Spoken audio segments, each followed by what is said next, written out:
There is a specific kind of silence that follows a great loss. It's not a peaceful, comfortable silence. It's a vacuum. It's the sound of a whole life, a whole world that you built with another person, just collapsing. For the past 42 years, my life had a rhythm. It was the sound of my wife, Clara, humming in the kitchen. It was the clatter of her mixing bowls, the smell of her famous chicken soup, and her voice calling my name, "James, dinner's ready." I never knew that the absence of those sounds could be so loud. And then she was gone, just like that. A stroke took her from me in the middle of the night. I remember I was holding her hand, telling her a story about the first time we met, about how the cherry blossoms were falling all around her like snow. I'm not even sure she heard the end of it, but it's a comfort to think she did. The silence after the funeral was a physical force, pressed in on me heavy and cold.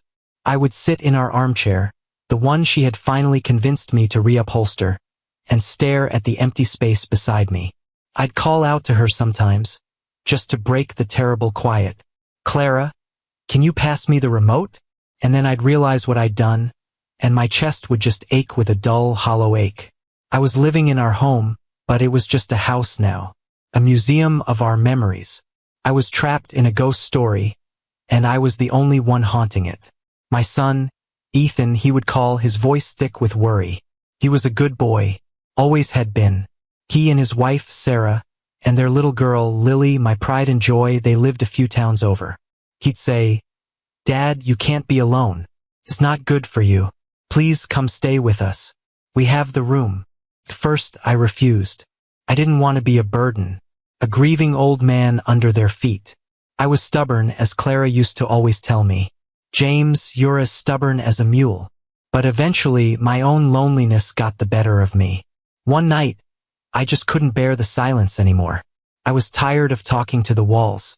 So I agreed. I didn't know it then, but I was walking into a den of wolves. The day I moved in was sunny, a stark contrast to the storm inside my heart. My son Ethan, he practically glowed when he saw me. He looked so much like his mother. The same kind eyes, the same warm smile. "Dad, it's so good to have you here," he said, gripping my shoulders. "You're going to be okay." My daughter-in-law, Sarah, gave me a polite, stiff hug. "James, welcome. Make yourself at home." She was a beautiful woman with a sharp, calculating gaze. I always felt like she was assessing me, evaluating me. Her mother, a woman named Deborah, was also there. She had a quiet, almost sneaky way about her. She would offer you a cup of tea, but the offer would feel like a trap. And my granddaughter, little Lily, she was the only one who seemed genuinely thrilled to see me. She is an angel, a little ray of sunshine in the gloomy house. She grabbed my hand, her tiny fingers sticky with something, and tugged me towards the living room to show me her dolls. It felt strange to be a guest in my own son's home, but I was grateful. At least for the first few days I was. My son had set me up in the spare bedroom on the first floor. "It's easier for you, Dad," he had said. "No stairs." He made sure I had everything I needed. Sarah's mother, Deborah, was living with them too. She had moved in after her husband passed away. It seemed like we were all just a bunch of broken people, trying to piece our lives back together under one roof. On the first evening, as I was settling in, Deborah appeared in the doorway of my room. Her voice was thin, like a whisper on a cold day. "James, dinner will be ready soon. I'll fix you a plate." I was taken aback. "Oh, you don't have to do that," I assured her. "I can manage. I wouldn't want to put you out." "Nonsense," she insisted, a tight smile on her lips. "It's no trouble. I'm cooking for the family anyway. You just relax." I thought it was a kind gesture, an olive branch from my son's mother-in-law. I appreciated it more than I could say. I was too tired to cook, too heartbroken to care about food. That evening, she placed a plate of food in front of me. It was my favorite meal, roast beef with mashed potatoes and green beans. How did she know? I wondered, a flicker of warmth in my chest. "I asked Ethan what you liked," she explained as if reading my mind. "He said this was your favorite." I took a bite. It was delicious. "This is wonderful, Deborah," I said, trying to be gracious. Thank you. But a short while later, a wave of dizziness washed over me. The room started spinning just a little. I felt a strange, heavy fatigue, as if I hadn't slept for days. Are you all right, Dad? Ethan asked, looking concerned. Just tired, I said, waving it off. Must be the journey. Getting old, I guess. That was the beginning of the pattern. Every single night, Deborah would insist on cooking my dinner. Sit down, James, she'd say, her voice soft but firm. I've got it. And every single night, after I ate the delicious food she had prepared, a strange sickness would settle over me. It wasn't like getting a flu. It was deeper, a profound, creeping exhaustion that seemed to originate from my very bones. I'd feel dizzy, my head would feel thick and foggy, and my muscles would ache with a weariness I'd never known. After a few nights, I started to get a metallic taste in my mouth after the meal, a strange, coppery sensation that no amount of water could wash away. I convinced myself it was just my age catching up with me. I was, after all, getting older. Losing Clara had taken a massive toll. My body was grieving, just like my heart was. It made sense. James, you're just not as young as you used to be, I would tell myself in the mirror. This is what it's like to be old. My son, Ethan, would sometimes catch me leaning against the wall for support, my face pale and clammy. Dad, you look awful, he'd say, his brow furrowed with worry. Are you sure you're okay? Maybe we should see a doctor. No, Ethan, I'd reply, forcing a smile. It's nothing, just a touch of indigestion. The food is a little rich for my old stomach, that's all. I didn't want to be a bother. I was a guest, and I felt I was already imposing. I didn't want Ethan to think he had to take care of a fragile, sickly old man. I kept my mouth shut, swallowing down my discomfort and my suspicions. To complain about his mother-in-law's cooking seemed ungrateful. To imply that the food was making me feel sick seemed absurd. But, deep down, a strange, nagging feeling was beginning to scratch at the back of my mind. Why was Deborah so insistent on cooking just for me? Why wouldn't she let Sarah do it, or Ethan? She prepared everyone else's food, but she was always overly attentive to mine. She'd watch me eat, her eyes fixed on my plate with an intensity that seemed, in retrospect, more about my plate than about me. She didn't watch the others with that same fervent gaze. It was as if she was waiting for something, waiting for my reaction. As the days passed, my condition worsened. The dizziness became more pronounced. I'd get out of breath just from walking to the bathroom. My appetite, which was always hearty, began to wane. I was losing weight. The clothes I'd worn for years started hanging off me like a scarecrow's. My face, once robust, became hollow and gaunt. And the worst part was the shame. I felt ashamed of my own weakness. I was becoming a burden. I could see it in Sarah's eyes when she looked at me. A flicker of impatience. A silent acknowledgement that I was taking up space. Only little Lily didn't seem to see me as a problem. To her, I was just Grandpa, a giant to climb on and a captive audience for her stories. One evening, everything changed. We were all seated at the dining table as usual. It was a beautiful, round, mahogany table that Ethan and Sarah had inherited from her side of the family. I remember the feel of the cool wood beneath my fingertips. The chandelier cast a soft, warm glow on the scene. On the surface, it was the picture of a happy family dinner. On the surface, my plate was, as always, laid out in front of me by Deborah. A generous serving of a rich beef stew, thick and dark, with potatoes and carrots. It smelled wonderful, but the smell was now a trigger. My stomach turned just from the aroma, but I knew I had to eat. Little Lily was sitting beside me. She was a quiet child with big, observant eyes that seemed to see everything, the kind of eyes that missed nothing. She looked at my plate and then at her own. Hers was the same stew, but a smaller portion. Her face contorted in a little pout of childish frustration. She thought my plate looked more yummy, as she would later say. Before anyone could stop her, she did what children do. She reached over, and with a swift, mischievous motion, she swapped our plates. She did it with the innocent audacity of a child who saw a bowl of candy and decided to just take a handful. "Grandpa's looks better," she chirped, proudly picking up her fork. "I want to try Grandpa's." Sarah and Deborah were, in the same instant, transfixed. They both turned white. A complete, impossible pallor drained the color from their faces. It wasn't a gasp of surprise at a child's misbehavior. It was something far more primal. It was the look of a person watching a bomb they had just armed and placed, suddenly activated on the wrong target. Sarah's fork clattered onto her plate, the sound sharp and shocking in the sudden silence. Sarah shot to her feet. "Lily! No!" she screamed, her voice pitched high with a raw, genuine panic. She lunged across the table, her movements desperate and clumsy, and snatched the plate away from her daughter, knocking it to the floor with a loud crash. The stew splattered across the beautiful wood and onto the rug. The rest of us sat frozen. "What is going on?" I finally managed to ask, my voice a hoarse whisper. "Nothing," Sarah snapped, her eyes wild. "She's just a child. She's being picky. She has to eat her own food." She grabbed Lily, who was starting to cry, and forced her back into her chair, slamming her original plate in front of her. "Eat," she commanded, her voice trembling. "Eat your own food." Deborah was fumbling with her napkin, her face a mask of barely contained terror.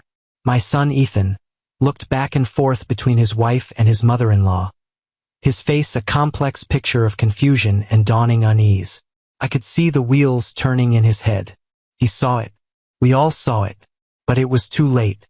Lily had already taken a single, big, enthusiastic bite from my plate. The spoonful she had taken wasn't huge, maybe 2 or 3 ounces of the stew. Enough. The next few minutes felt like an eternity. We all stared at the child. I could see a strange, blank look wash over her face. Her wide, innocent eyes, her big, brown eyes that held all the warmth of the world, suddenly seemed to go out of focus. The color drained from her cheeks, just as it had from her mother's and grandmother's moments before. Then she started to whimper, a soft, gurgling sound of distress. Her small hand went to her stomach. "Mommy," she whimpered. "My tummy hurts." Sarah rushed to her side, but it was too late. Minutes later, Lily began vomiting violently. The scene that followed was sheer chaos. It was the most horrifying thing I have ever witnessed. My beautiful granddaughter, the little girl who had just tried to trade plates with me, was now writhing in agony, her body convulsing, her face green and slick with sweat. She was crying, terrible, racking sobs of pure pain. The vomit on the floor had a strange, greenish hue to it. "Call an ambulance," Ethan roared, finally snapping out of his stupor. He grabbed his phone, his hands shaking. "Now!" Sarah was sobbing, cradling Lily in her arms, whispering incoherent apologies. Deborah was completely silent. The color was back in her face, but now she was a statue of fear. I felt a dizzying wave of nausea myself, but it wasn't the kind of nausea I'd been feeling for the past week. This was a different kind of sickness, a sickness of the soul. A cold, creeping horror was washing over me, a dread so profound it felt like ice water in my veins. In the frantic rush to the hospital, the world felt unreal. The red and blue lights of the ambulance whirled in the dark, painting the house in a frantic, nightmarish strobe. I watched them load Lily onto a gurney, her small, fragile body looking so tiny against the white sheets. Ethan went with her, his face a mask of anguish. Sarah and Deborah stayed behind, their faces etched with a different kind of fear. The fear of what had been discovered, the fear of the words that were about to be spoken. Before they left, in the hallway, I saw something that chilled me to the bone. I saw Sarah and Deborah exchange a look. It was a desperate, silent conversation, a look of sheer, unadulterated panic. Sarah's eyes were darting towards me, and Deborah gave her the barest shake of her head, a silent signal that meant, "Say nothing." It was a look that told me everything I needed to know. The house fell silent after they left. Couldn't sleep. I just sat in my armchair in the living room, staring at the stained rug where Lily had been sick. The silence in the house was no longer the quiet of grief. It was a sinister quiet, heavy with unspoken accusations and unspeakable secrets. My heart was hammering against my ribs. The pieces were starting to fall into place, and the picture they formed was a nightmare. Couldn't be. It was too horrible to even contemplate. But my mind wouldn't let it go. The dizziness, the weakness, the metallic taste, the way Deborah watched me eat with that obsessive, predatory focus. It all made a sickening kind of sense. They were poisoning me. Sarah and Deborah were slowly, methodically poisoning me. They were doing it to get my inheritance. The money I had saved for my retirement, the small fortune from Clara's life insurance, the house, all of it. They were taking it away from me one meal at a time.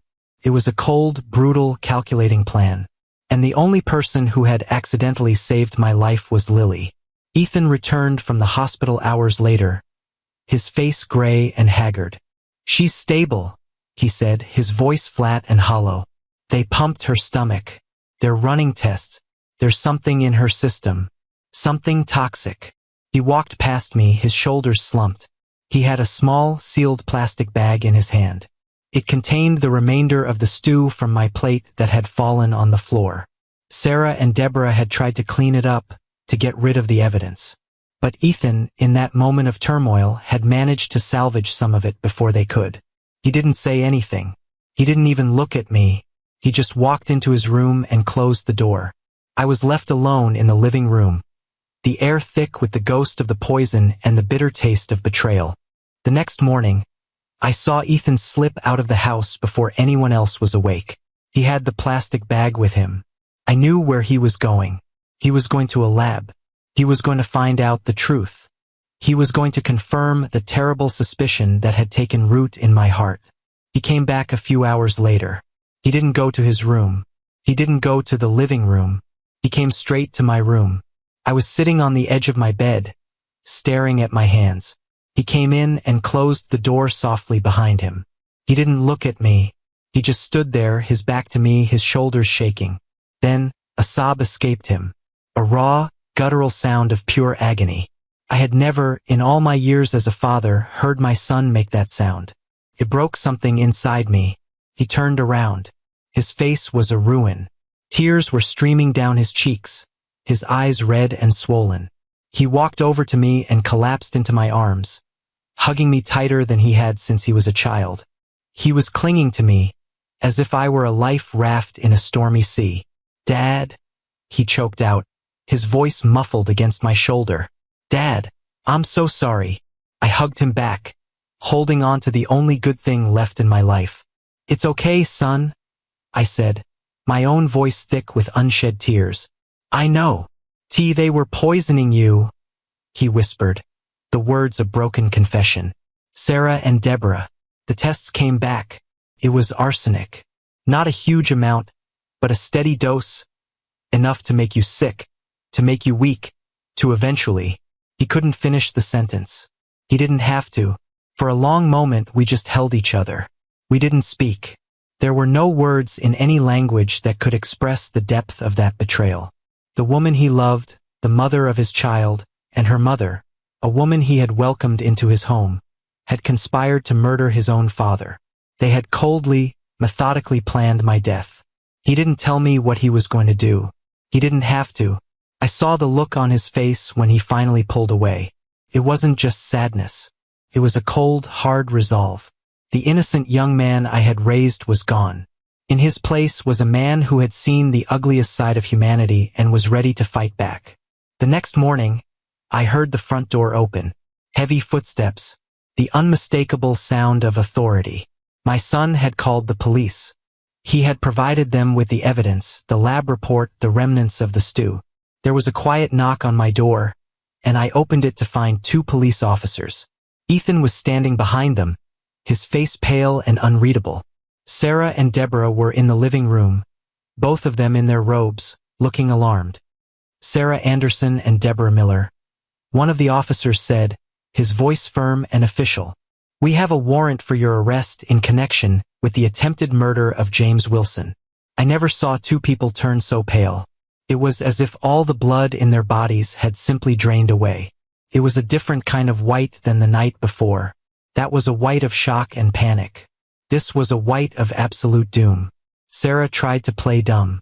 What? What are you talking about? This is insane. The officer held up the evidence bag. We have forensic evidence linking you to a poison, arsenic, found in the food prepared for the victim. You are both being taken into custody. Deborah remained silent. She just stared at the floor, her face a mask of defeat. She knew it was over. The game was up. She never looked at me. She couldn't even bear to face me. Sarah, however, turned her eyes on me. They were filled with a raw, hot fury. "You did this," she screamed. "You did this to us." I just shook my head slowly. "I didn't do anything, Sarah," I said, my voice quiet but steady. "You did this to yourselves." As they were being led out in handcuffs, the real cruelty of the situation hit me. Lily, who had been at the hospital, was being brought home by a nurse. She had recovered but was still weak. She was in the back of the police car, watching the scene unfold through the window. Her mother, her grandmother, being dragged away in handcuffs. The sight of that little girl's tear-streaked face, peering through the glass, was more devastating than any knife they could have stuck in my back. The trial was a nightmare. It was a media circus. Ethan and I had to sit there and listen to the grisly details of their plot. The prosecutor laid out the timeline, the way Deborah had researched the poison, the way she had purchased it, the way she and Sarah had systematically mixed it into my food.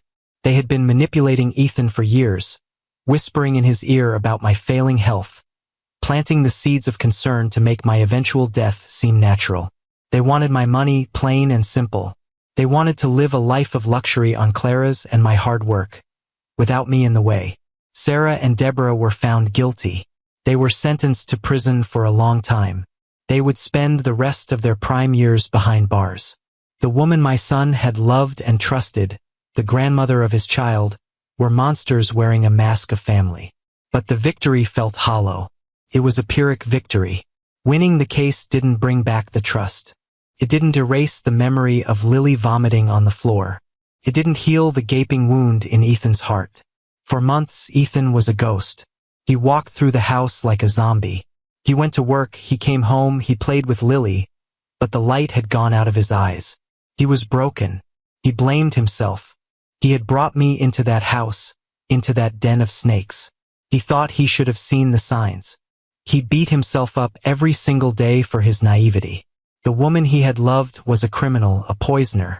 His faith in his own judgment was shattered. I grieved too. I grieved for the future we had all imagined. A future where I would watch Lily grow up in a loving home.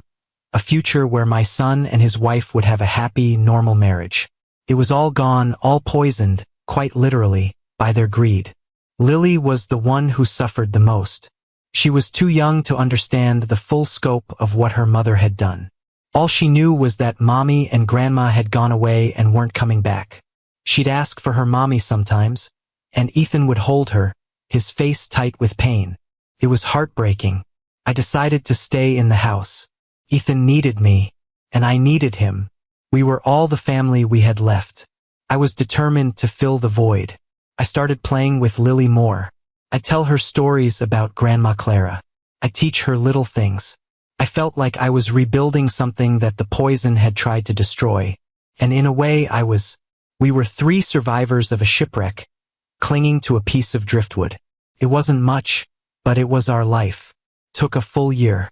It was a year of pain, of silent dinners, of watching Ethan force a smile for his daughter, of watching Lily slowly outgrow the trauma of that night.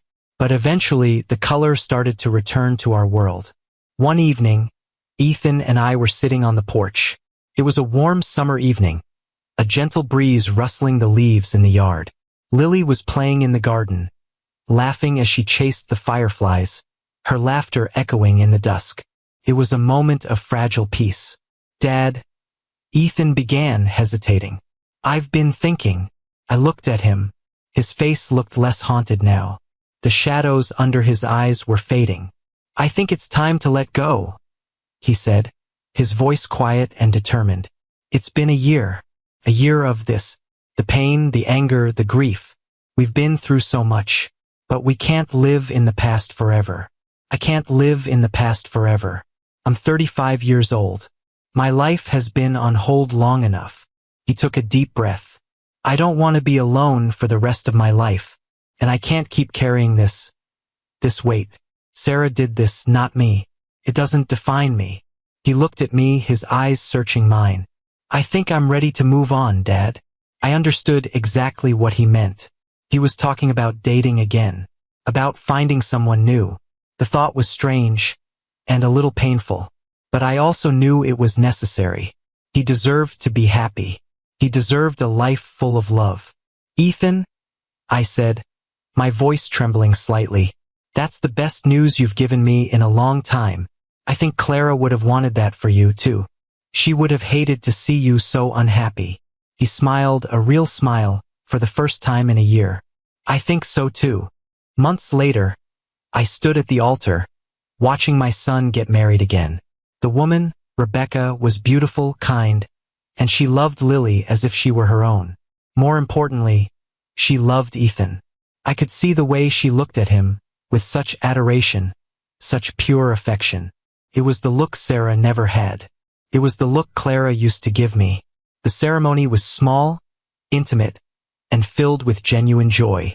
I saw the weight finally lift from my son's shoulders. I saw the light come back into his eyes, a light that hadn't been there for 2 long, terrible years. As he slipped the ring onto Rebecca's finger, I saw Lily, standing as a little flower girl, beaming with a happiness that could rival the sun. After the ceremony, as we all celebrated, I was standing at the edge of the party, watching the world go by. I saw Ethan twirling Rebecca on the dance floor. He was laughing, a real, heartfelt, belly laugh that I had missed so much. He caught my eye and smiled. Then he came over to me. "Dad," he said, his voice thick with emotion. "Thank you." "For what?" I asked, puzzled. "For sticking by me, for not giving up on me, for being the one constant in all this chaos. I wouldn't have made it through without you." I felt a lump in my throat. I reached out and gripped his shoulder. "I wouldn't have missed it for the world, son." That night, as I sat in my armchair, a new silence had settled over me. But it wasn't the heavy, suffocating silence of grief or betrayal. It was a peaceful silence, a silence of contentment. I was in my own apartment, because Ethan and Rebecca needed their space to build their new life. But I wasn't alone. I had watched my son rise from the ashes of his shattered life. I had watched him find love again, build a new family, a new future. The poison was gone. The hate was gone. All that was left was family, and love, and hope. You might be wondering, where does that leave me? After all this, what have I learned? What is the moral of this whole terrible story? As I sit here, a man who has seen the worst that family can do, and the best that resilience and love can offer, I can only offer you this. You can't always control the people around you. You can't control the cruelty, the greed, or the darkness that lurks in the hearts of others. They might be smiling at you over the dinner table while plotting your demise. They might be the people you trust the most. The hurt is deep, and the betrayal cuts to the bone. But you can control how you let it define you. You can let it break you, turn you bitter and cold. Or you can let it teach you. You can choose to protect the ones who are still good, to cherish the innocence that survives the darkness, and to build a new life from the wreckage. I could have let Sarah and Deborah win. I could have let their poison consume my body and their betrayal destroy my spirit. I could have died, a bitter old man, a victim. Instead, I chose to live. I chose to see the beauty in my son's resilience, to be the strength that Lily needed, and to welcome a new daughter into the fold. Trust is not a weakness. It is a gift, and the people who try to poison the well are only poisoning themselves. They are the ones who lose everything. I didn't just survive. I thrived. I got to see my son smile again. I got to hear my granddaughter laugh again. I got to live. So I leave you with this. The people you choose to surround yourself with are your greatest asset or your greatest liability. When the mask slips and you see them for who they truly are, do not be afraid to walk away. Cut the poison out of your life no matter how painful it is. then and only then can you truly start to heal. Because at the end of the day, family isn't just about blood. It's about the people who have your back, even when the world turns against you. And for me, that will always be my son, my granddaughter, and the new family we built from the ashes of a nightmare.